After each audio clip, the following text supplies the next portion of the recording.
Delivery rider sa umaga, holdapper pala sa gabi. Timbog ang isang lalaking umatake sa tindahan ng burger sa Quezon City.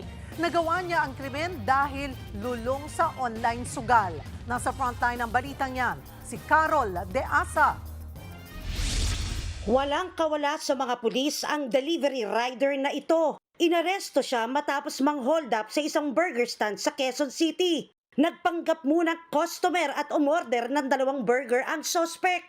Pero nang tanungin ng tindera kung take out o dine-in, doon ko po nakita po yung baril na hawak niya. Nung binigay ko na po yung order niya, tsaka po siya nagdeklara ng na sabi niya, hold up to, akin na yung pera dyan. kinilala ang suspect na si alias Jigs, 42 anyos. Kwento ng biktima, Biyernes ng madaling araw nangyari ang krimen. Sinubukan pa raw niya magkunyaring walang benta, pero tinakot daw siya ng kawatan. 5,000 pisong kita ng burger stand ang natangay ng suspect. Nasa pulpa sa CCTV ang pagtakas ng rider sa bahaging ito ng E. Rodriguez Avenue. Sa backtracking ng mga pulis, natunton kagabi ang suspect sa San Jose del Monte City, Bulacan. Na-recover sa kanya ang isang peking baril na ginamit sa pang-hold up. Napag-alaman ding peke ang plaka ng kanyang motor. Actually, siya parang nagdi-deliver yung yung hindi ko na pangalanan o kung anong delivery app. Parang side racket niya yun.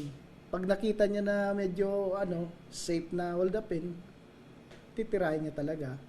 Actually ang sabi niya, ang area niya is Cainta, Marikina, Quezon City.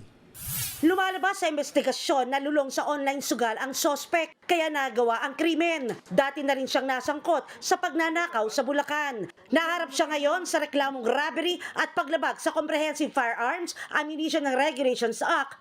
Nagbabalita mula sa Frontline, Carol De Asa, News 5!